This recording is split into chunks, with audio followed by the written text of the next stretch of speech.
আসসালামু আলাইকুম এভরিওয়ান, সবাই কেমন আছেন? মাটির চুলায় আজ রান্না করব রাজহাঁসের মাংস, সাথে দিব আস্ত রসুন।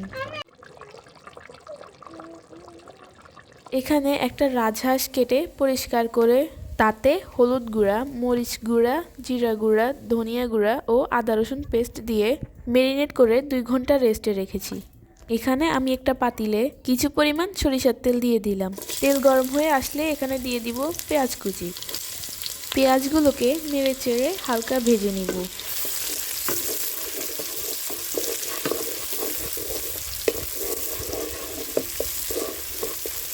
কিছুক্ষণ ভাজার পর এখানে দিয়ে দিব গোটা গরম মশলা, তেজপাতা, দারচিনি।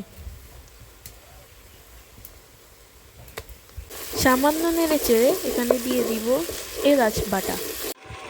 আমি মাংসে সবসময় এলাচটা আস্ত না দিয়ে পেস্ট করে দেওয়ার চেষ্টা করি, কারণ এতে মাংসের ফ্লেভারটা অনেক ভালো আসে। মশলাগুলোকে কিছুক্ষণ কষিয়ে নিলাম। এবার এখানে দিয়ে দিব ম্যারিনেট করে রাখা মাংসগুলি।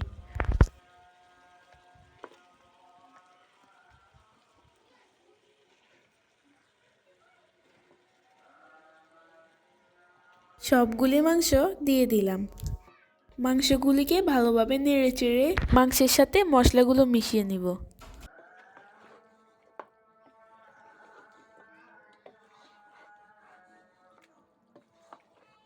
মাংসগুলিকে মশলার সাথে ভালোভাবে মেশানো হয়ে গেলে এখানে দিয়ে দিব 3-4টা গোটা রসুন। রসুনগুলি দেওয়ার পর আবারও একটু ভালোভাবে নেড়ে চেড়ে নিব।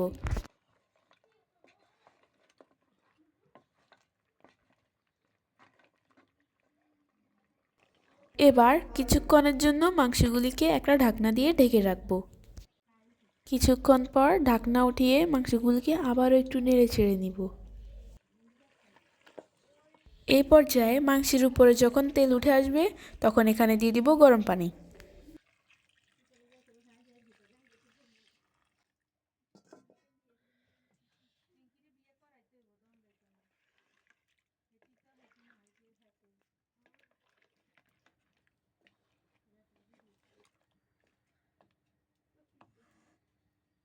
মাংসগুলি হওয়ার 20 মিনিট আগে এখানে দিয়ে দিব মাংসের সিক্রেট মশলা।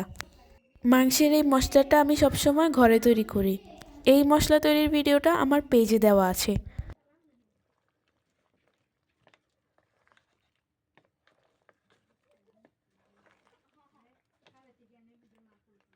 মশলাটা দেওয়ার পর একটু নেড়ে চেড়ে মাংসগুলিকে 5 মিনিটের জন্য ঢেকে দিব।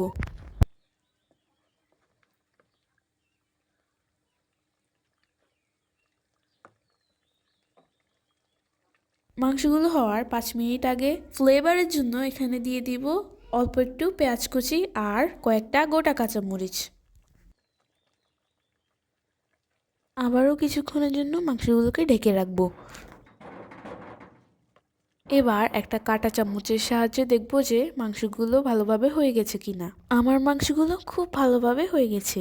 এবার গরম গরম পরিবেশনের পালা। মাংসগুলোর কালার কত সুন্দর হয়েছে। আজ এই পর্যন্তই। আল্লাহ হাফেজ।